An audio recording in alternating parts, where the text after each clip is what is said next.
I don't know.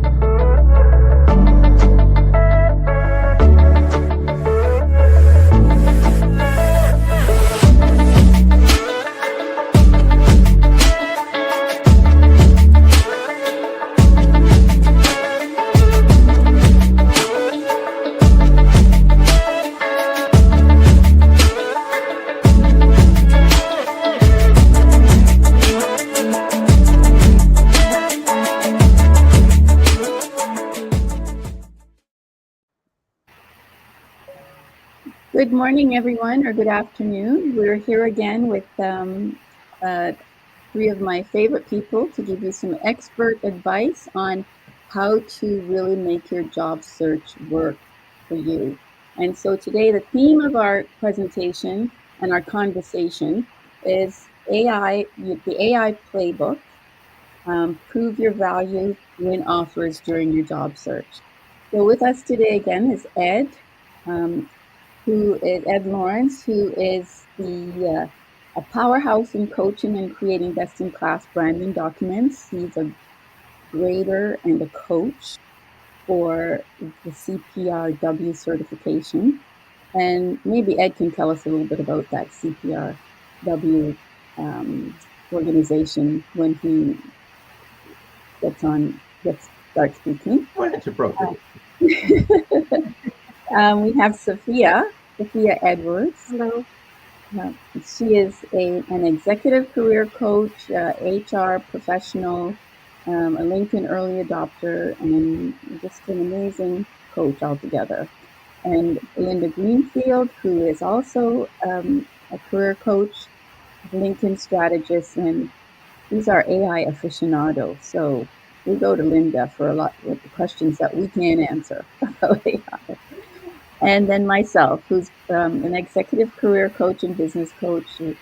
We're all together, you have about 60 years of experience here. So if you have questions, please don't hesitate to put them in the comments to ask your questions, and we'll be happy to give you an answer, if not now, later, once we've done the research, if it's a really hard question. So we're going to start off with the question that some people have asked of us. How do I use AI without sounding like everyone else? Because we know that there are so many AI generated resumes flooding the market that executives, recruiters can't even keep on top of these. And a lot of people just get lost in a pile of slush when they send in, AI produced resumes. Some people are sending in hundreds of AI produced resumes because it's so easy to do that now. So how do I use AI without sounding like everyone else so that I could get noticed? So Ed, would you like to start? But tell us about CPRW before you get into that. Well, I will give you a great example of how not to use AI. So the CPRW is the certification for a certified professional resume writer offered by the Professional Association of Resume Writers and Career Coaches. Now, depending on who you talk to, it is either the top tier or close to it. Some people I've met with consider it an entry-level certification. And I'm not going to, really say where it falls because it's hard to tell, but it's very, very popular. And just this week, I received 3 resumes. And in my feedback for the people who fail, I point out how the use of uncommon verbs, including orchestrated, delved, cultivated, verbs that we don't use day to day, are a sign that you probably used AI. And I got a note back from my contact at the association who reviews, my feedback on and scoring for these submissions. And they said, well, these 3 certifications or 3 submissions all came from the same institution. So does it mean collaboration? Does it mean use of AI? Well, the use of uncommon verbs certainly is. I mean, if you were a salesperson working at a retail store, you're not cultivating relationships. That's not how you're going to describe doing counter sales, things like that. So now that you got the background and you had asked me, Faith, about the CPRW, I will say, well, first, I don't recommend using it to write. I recommend using it, for research and finding maybe better ways of saying what you're trying to say. But put it in your own words first. Otherwise, as we saw in this case, I have 3 submissions, and they all, from my view, were not worthy of passing because they were all the same. Mm. That's a good point. So the sameness I hear a lot from recruiters and employers. I'm only going to add a footnote that some of us have a really decent vocabulary, and use of unusual words is not unnatural or inauthentic. It's maybe how we talk. So I'm just saying that. But I agree wholeheartedly in not letting. I had a candidate who I was reviewing her resume with her, and I said, well, tell me more about this. She said, oh, well, I didn't do that. That's part of what AI generated from my resume. And that makes me crazy because you need to be able to speak in detail, naturally, and not a puzzled way about every single thing that you put on your resume. And if it's not genuine and it's perhaps not the words you use, or it's not something you really did, then you're setting yourself up for failure. Yes, then you don't sound like a human being. So I don't agree with most of that, but I have a couple of other things that I disagree with. So the first, the generic, the crazy verbs, also the overuse and crazy adjectives are hallmarks of an AI written resume.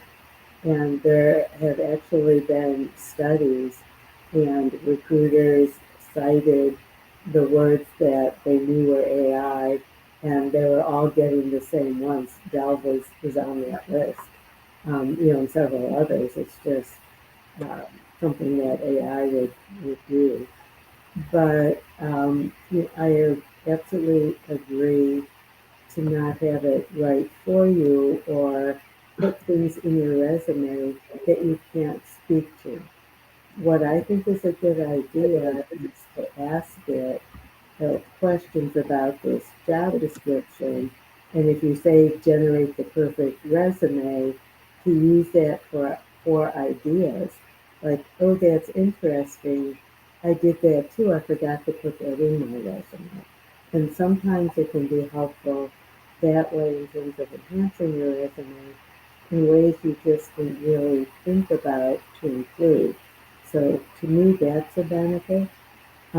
Also things like if you have one word taking up a whole line in your resume, there's a better way to say that. And if you're just in that fog block time period, getting some ideas from AI can be really helpful. I'm a fan of putting the same prompt into multiple tools, reading everything and saying, I like that phrase, I like this, and putting something together that way. So there's never a copy and paste. It's just great for generating, ideas in my mind. Mm-hmm. Yeah, so what I'm hearing from all 3 of you, and I agree with this, is that you don't want to let AI take over the entire resume. But you want to be able to use it to find information, gather information, and find the best way to say things. But make sure you reformat how you say all of those things in your own words so that you're sounding like you.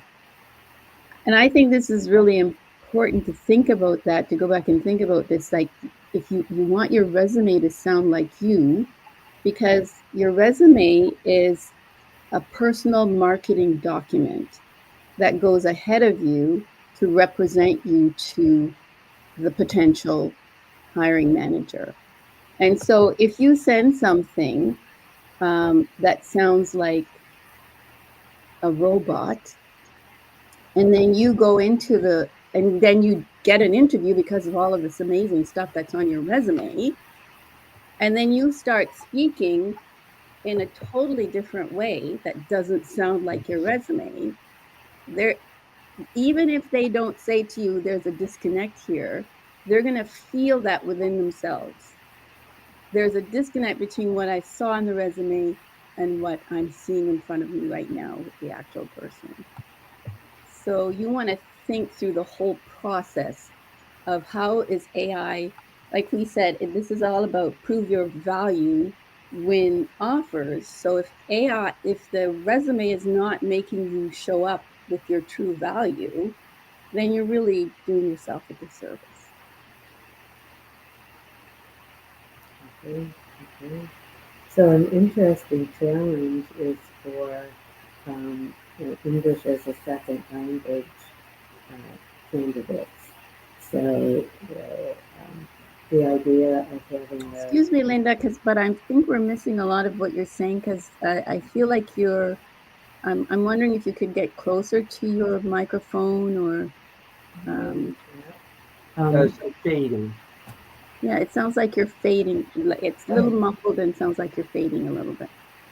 A challenge for candidates that are English as a second language. So in terms of, does the job entail written communication skills, where if you've had assistance with your resume, will that affect the job that you're being hired to do? And if your verbal communication skills, because English is not your first language, are different than your written communication skills, how does that play out? And that's always an interesting question. And if it's written and that's a part of your work, so you could absolutely say, well, I use Grammarly or something that helps me with my grammar, but my verbal communication skills are a little different. Mm-hmm. Excellent point. That's a good point. We can move on. If there's no, I'm seeing someone, Bruce, you're saying I'm not seeing my face on screen. I'm not sure if you're referring to my face or your face, but you won't see your face on screen because it's not showing up. Attendees don't see their face on screen. I hope you're seeing all of our faces. I've just had our videographer check that, and she's seeing all our faces. So I hope you're seeing all our faces now. Now, the next question we had, unless and if you have any questions as you're watching this, please. I'm having a hard time finding my words. Sorry about that. If you're having use AI. If you're having any questions come up in your mind, please put them in the comments and we'll try to address them as we're going through. We're not trying to just blast you with information here. We want to make sure that the information is relevant to what you're wanting to get. So interrupt us at any time. So I have another question from someone previously. What's the best way to use AI to prepare for interviews, especially if I haven't interviewed in years? Who wants to start with that? Sophia, you want to start? Sure. I think there are a couple ways that you can do it. I mean, there are a bunch of standard questions you can expect to be asked all the time. Tell me about yourself. Why'd you leave your last job? What kind of a role are you looking for? Greatest strengths and greatest weaknesses. I think there's real value to having a story behind every area of expertise that you have in your summary and in your skills section. Having said all of that, you can put a job title and an organization into AI and say, what sort of questions am I likely, behavioral interview questions, can I anticipate for this role? You can say, what kinds of questions is this particular company famous for asking? And one of the reasons are well known for asking. I say that as, they used to say that Microsoft had all those brain teasers. If you have to build a tower the height of the Statue of Liberty out of quarters, how do you figure out how many quarters you need or whatever? But some companies are known for that. Some are known for having scenarios. And so I think there's value in asking that. But more importantly, you just need to be very confident about the areas of expertise that you have that align with the particular posting. I can't be more emphatic about how important it is to be market focused as opposed to product focused. Talking about you and why you're terrific is not valuable unless it's in the context of the pain points the employer has expressed in their posting. Absolutely. Couldn't have said that better. Ed? I didn't use AI. It's just something I really am passionate about. Yeah, I like the idea to go to AI to find out the questions that are appropriate to the job that you're applying for, the market, the area that they live in, because then that's going to give you. A lot of times when we're in a job, we don't have a broad perspective of what we're doing. We're very focused on our work, and so when you're going in for job interviews, you really need to get a wider perspective so that you can address questions that are coming from different areas that you might not have thought of. Ed, what were you thinking on this question? Well, again, I always like people to start without the AI. And it's sort of on the edge. I believe in doing the research, and now Google gives you an AI overview. So going along with what Sophia said, one of the great ways to start is just type into a search. What are the best questions to ask you put the title, and it will follow through and give you those things. But if you're going to, once you've determined what questions you want to practice as a start, then I actually do recommend going to interview-specific AI sites. Two I know of are Yoodli, Yoodli, and Elevora. And both of those do a great job of, as Sophia said, coming up with an initial list of questions for the role that you may have uploaded, your resume, or even just putting in a title, because they have the databases now.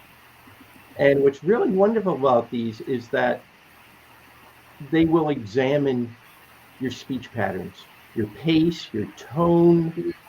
Some may count the number of ums and filler words and things like that. So this is a place I really think they've done a great job with AI to help people improve. But again, I think it's a good idea to start practicing on your own first, family member, colleague, friend, somebody, so they get a little comfortable. And for me, I think of AI in this case as being, you may think you're good, but you're not there yet. And AI could actually help you get to the next level you're going to need. Mm-hmm. So Ed, could you say those sites again? Just say them out, and then if you send me the links to those sites, I will make sure that they go in the comments underneath. Yoodli, Yoodli.ai, and Elevora, Elevora.ai. Okay, great. And I'm sure there are dozens more. Yeah, but it'd be good for them to start with that, and I'll just put that in the comments underneath the replays for people to see. Linda, did you have something you'd like to add on that question? Yeah, no, I'm also a fan of Udly. A lot of times, universities in their career services will have access to some of these tools, like Big Interview, that they've already paid for. So sometimes it's nice to check that as an option as well. And I do think it's better to put the job description in and ask for traditional and behavioral interview questions, just because an account manager at one company could be a totally different job at another company. So I think putting that in, but even getting some ideas a little bit more about what's going on at that company. So asking for a SWOT analysis or asking to evaluate for publicly traded companies the earnings calls and see what information is in there in terms of issues, challenges, problems the company is facing, strategic vision, to make sure that the answers that you provide are aligned with where the company is going. Even things like the person interviewing you could ask for a little help with that too. So look at this person's um, online profile. They'll analyze everything there is about that's out there about this person and give me some tips for how to best communicate with this person.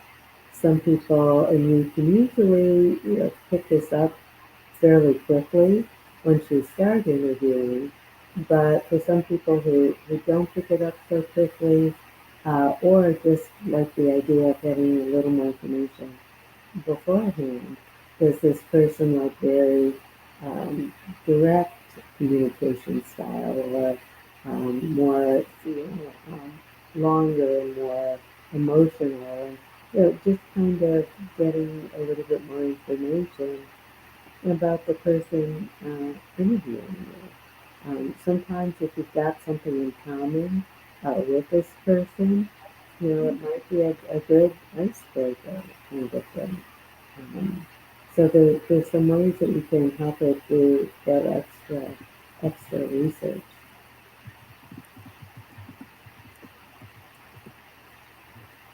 I like that, Linda. I just put another site in the chat, also myinterviewpractice.com.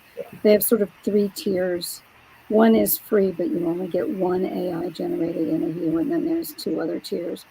But I think it's very strategic to anticipate based on the role that the interviewer has and how it relates to the role you're interviewing for. What kinds of information do you want to learn from them, and what kinds of information do you want to be able to be sure to share with them? If it's a subordinate, a superior, a peer, whatever, you want to be able to think about how, if you get this job, you'll relate to them and what might be important. Okay. Yeah, very good. Picking up on what you said, Linda.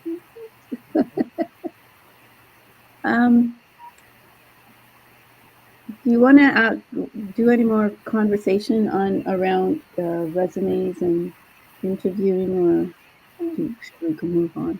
We have about 7 minutes left. Here's a good one. How can AI help me get clarity on what roles I should even be targeting? You want to start with that, Sophia? Sure. I think that first and foremost, people need to remember not to put their PII, personal identifiable information, into AI. Let's start with that. The only exception that I'm aware of right now is JobScan, because they have guardrails in place to protect your confidentiality, and they literally want your number, your email, your address, and so forth.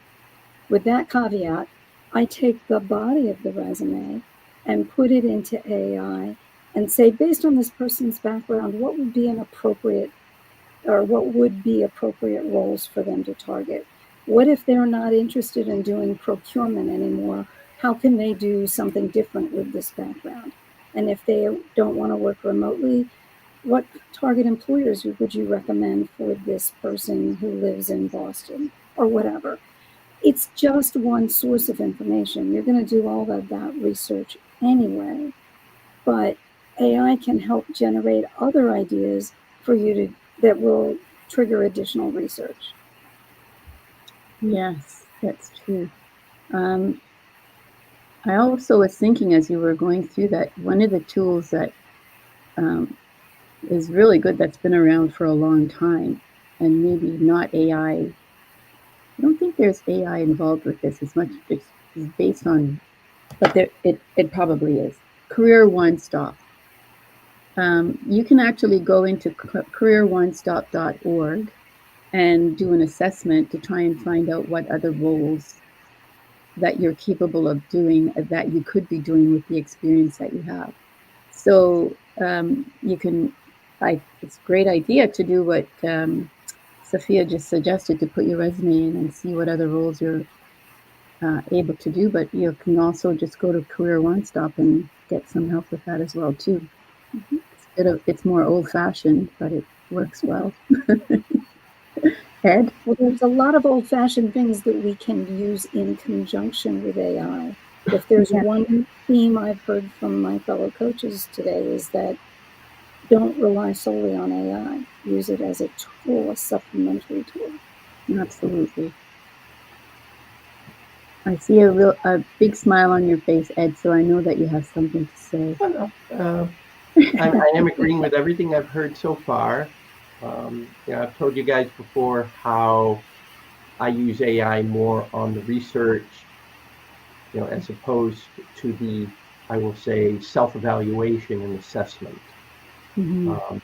When I think of this question, getting clarity in the roles I should be targeting, and then we're thinking of something outside from us, I have a small concern that you're basically saying, in a sense, that you're going to allow yourself to be put in a box.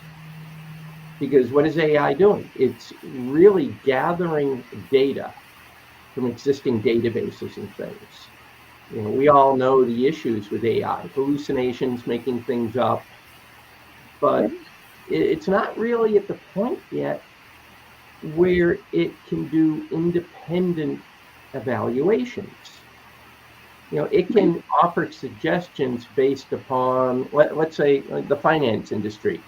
If it's analyzing the stock market and maybe 75 years worth of stock market data, and then it looks at, what's happening right now over the last, let's say, month or 6 months. And then it could say, based upon that, the prudent course of action would be. But you can't really do that with human beings, I feel, yet. Otherwise, to me, I'm thinking of some Woody Allen movie where he's getting absolution from a robot. Or it was some machine, your sins are absolved or something. We're going to a machine and the machine is telling us, or like, remember computer dating, which, as far as I know, was sort of a failure, but it was fairly popular, I guess, in the 60s, early 70s. They basically tried to match people up just based upon common interests, but again, historic data. And what was missing there? Personality, authenticity. A lot of people would lie. So that's my concern for AI doing the clarity, and that's why I still, for the moment, lean towards assessment and conversations. Maybe with the proper prompts. Right. If you addressed AI, let's say Sophia's my AI, and I say, Sophia, she's an expert with the prompts.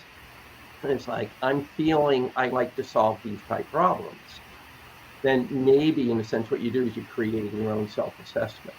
But I don't think it should be that, Linda, you live in LA. There are lots of beaches, and you indicated you like to swim. AI might come up and say, there's a 40% chance you should be a lifeguard. Maybe I'm wrong, but that's sort of how I'm viewing it. I think you're spot on, Ed. Linda, you have some thoughts on that? Yeah, so I do. Are you going to all the beaches in LA, by the way?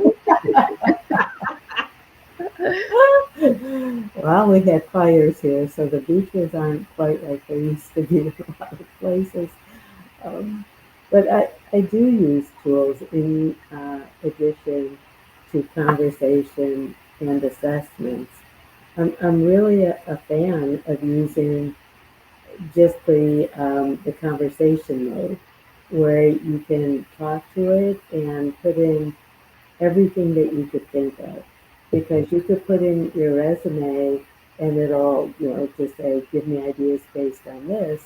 But if you're looking for something new, the chances are there are things that you've done that you don't want to keep doing. So the idea of saying, this is what I liked here, this is what I didn't like, this is what I liked here, this is what I didn't like. I feel these are my top skills in my performance appraisals and things that people have said to me. They said all of these things, and I agree with it. My values are it's important for me to get these things out of work. Um, Anything else, I hate traveling, love to travel. Right. Everything that you could think of about yourself that would be relevant, to the future, not necessarily based on the past. Yep. I'm open to going back to school. Cannot all of these things and just have it come up with options. And to your point is that some of them could be fake, so you have to go through and completely research and look to make sure. But when I've worked with clients who are in very niche industries, the assessments are, first of all, are too broad in terms of generating very specific job titles.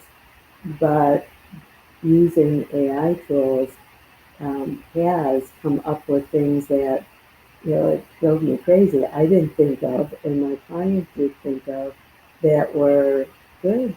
So, that's where it can have, more knowledge than any one person can to generate some other ideas that no one else had thought of, and putting together everything that's relevant. So, if your MBTI and you're like, yes, that's so me, kind of thing, or anything else that you've thought that you agree with and you think is relevant to what you want to do in the future, put it all in there, and and the same prompt into all the tools, see what comes out as just the first steps of, does this interest me? Should I explore this and what it possibly be a good fit? Linda, Yeah, it sounds you pop- um, we're reaching our end point. So go. Can you sum that up in 30 seconds, Ed? well, I was going to comment that Linda said something that caught my attention about options. And if I had to sum up my view of I think AI can do a great job of providing options. I'm still questioning, will it provide clarity? Well, I think that's a really good question, and it actually leads into what I was going to say after listening to all of your comments and the answers to the questions that we've had. Is that AI is a really great tool and it can help us to shine and show our power and our value in even a greater way, so that we can land the job that we want. But there's nothing that beats the human touch. And what's better than a coach with lots of expertise who, once you've done your research on AI, you still may be confused of where to go. So reach out to any one of us on LinkedIn. If you have a question, you want to have a 20-minute conversation or so about what you're trying to do, and we'll be happy to see if we can help you. So thank you, Ed, Sophia, and Linda, for your participation today. Awesome information as usual, and we'll see you all again soon. Sounds great. Thank Thank you. you. Thank you. Thank you, Linda.